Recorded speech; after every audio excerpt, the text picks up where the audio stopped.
सबसे पहले रिलायंस का अब तक का जो सबसे मेन बिजनेस है वो है oil and petrochemical business.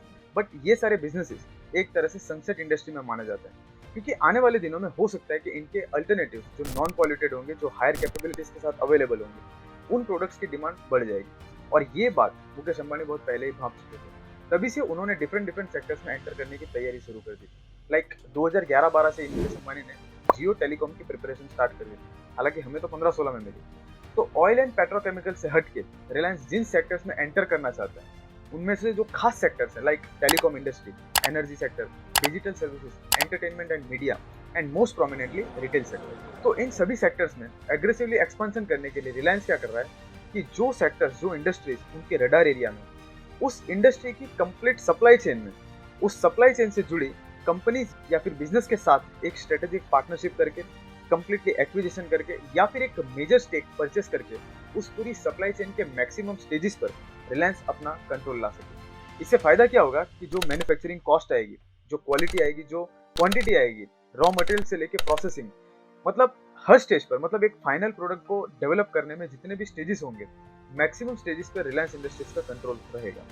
And ये पूरा सिनेरियो रिलायंस इंडस्ट्रीज को lower cost and higher margin को हासिल करने के लिए एक फुल प्रूफ गारंटी दे सकता है, जिससे कि कंपनी को ओवरऑल मार्केट के अंदर एक कॉम्पिटिटिव एज मिल सकता है। और वैसे भी सप्लाई चेन में इस तरह का वर्टिकल एंड हॉरिजॉन्टल इंटीग्रेशन ये रिलायंस इंडस्ट्रीज की कोई न्यू एज स्ट्रेटेजी नहीं है, बल्कि जब धीरूभाई अंबानी का टाइम था, जब वो टेक्सटाइल बिजनेस में थे, वहां पर भी उन्होंने बैकवर्ड इंटीग्रेशन के थ्रू ही हमेशा कंपटीशन में सबसे आगे अपनी जगह बनाई थी। फिलहाल Reliance industries retail sector and telecom business में हॉरिजॉन्टल इंटीग्रेशन के थ्रू और टेक्नोलॉजिकल एडवांसमेंट की हेल्प से वैल्यू चेन को ज्यादा से ज्यादा स्ट्रॉन्ग बना रहा है। मुकेश अंबानी के इन एक्विजिशन के पीछे एक और सबसे बड़ा रीजन है कंजम्पशन। इस रीजन को थोड़ा और डिटेल में देखें तो अब तक हमने क्या देखा कि रिलायंस इंडस्ट्रीज जिन सेक्टर में एंटर करना चाहता है, पकड़ बनाना चाहता है, उन सेक्टर्स में अंदर अंदर से रिलायंस ने ये सारे एक्विजिशंस किए हैं।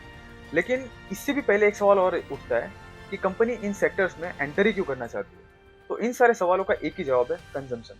इंडिया में एक आम आदमी की डिस्पोजेबल इनकम काफी तेजी से इंक्रीज हो रही है। रिसेंटली इंडिया में गरीबी को लेकर के एक अपडेट आया है कि जिसमें अब लेस देन 5% पीपल्स ही ऐसे हैं जो कि गरीबी रेखा से नीचे रह गए।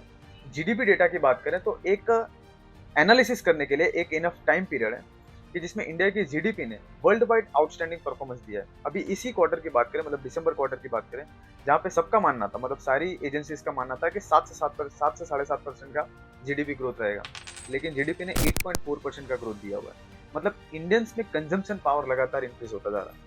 और इन्हीं सारे रीजंस के चलते मुकेश अंबानी का भी एक टारगेट था कि वो रिलायंस इंडस्ट्रीज को as a more and more consumer facing business की तरह देखना चाहते थे, जहां से फिर उन्होंने रिटेल एक्सपेंशन स्टार्ट किया, जिसकी शुरुआत कंपनी ने मेट्रो इंडिया के साथ की थी, जिसके साथ कंपनी को एक bunch of institutional buyers, retailers and outlets का एक वेल एस्टेब्लिश्ड नेटवर्क मिल गया था। और यहाँ से कंपनी ने रिलायंस रिटेल की एक इनऑर्गेनिक ग्रोथ की शुरुआत की थी।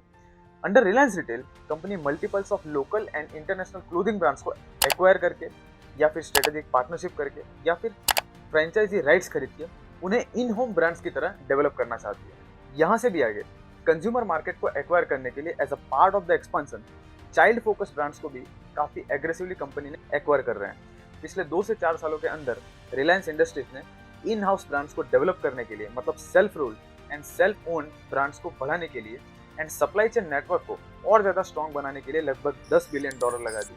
फॉर एग्जाम्पल रिटेल एक्सपेंशन के लिए Hamleys, Just Dial, Milk Basket, Zivame, Portico, Netmeds, Urban Ladder, Dunzo, Shri Kannan departmental store, Jayasurya's and Kala Niketan, फिर अभी जल्दी में 7-Eleven जो कि एक आइकॉनिक ग्लोबल रिटेल चेन है, जिनके साथ इंडिया में ये ऑपरेशन स्टार्ट करने के लिए पार्टनरशिप भी बिल्ड कर रहे हैं। फ्यूचर ग्रुप का एक्विजिशन ऑन द वे है, जिसमें कुछ कॉन्फ्लिक्ट्स है अमेजोन के साथ। देखो, फैशन एंड लाइफस्टाइल ब्रांड्स ये अपने आप में एक बहुत बड़े मार्केट है और रिटेल एक्सपेंशन में उतना ही ज़्यादा जरूरी भी है। तो यहाँ पे और पेनिट्रेशन करने के लिए अब्राहम एंड ठाकुर, रितु कुमार, मनीष मल्होत्रा, ये सारे नाम हमने सुने भी हैं और इनके आउटलेट्स भी हमने देखे हैं। एके ओके जैसी कई कंपनीज को रिलायंस ने एक्वायर किया है। इस तरह से मोटा भाई ने बहुत सारे टारगेटेड सेक्टर्स में एक्विजिशन किए हैं, जहाँ पे उनके हिसाब से एक हेडरूम ऑफ ग्रोथ अच्छी खासी है। फॉर एग्जाम्पल ई फार्मेसी में डेवलप करने के लिए नेटमेट्स एंड ऑनलाइन क्लोथिंग के लिए आजियो।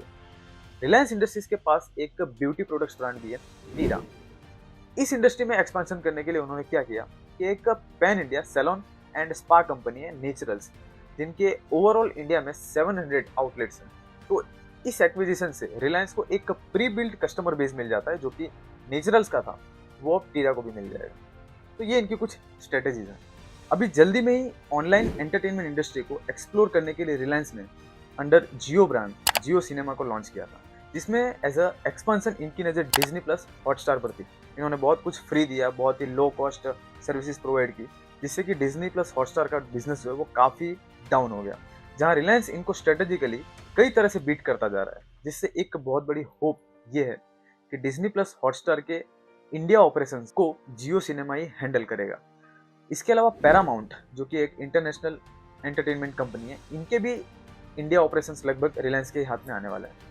तो रिलायंस इंडस्ट्रीज की इस स्ट्रेटेजी को अगर एक लाइन में कहना हो, तो रिलायंस इंडस्ट्रीज ये सारे एक्विजिशन एंड स्ट्रेटेजिक अलायंस इसलिए कर रहे हैं ताकि उस पर्टिकुलर एक्विजिशन या अलायंस जिस इंडस्ट्री से बिलोंग करता है, उस इंडस्ट्री में वैल्यू चेन इकोसिस्टम को स्ट्रॉन्ग बनाया जा सके, जहाँ तक हो सके एक कॉम्पिटिटिव एज लाया जा सके। फाइनली इतना कह सकते हैं कि इन्होंने बहुत सारे एक्विजिशंस किए।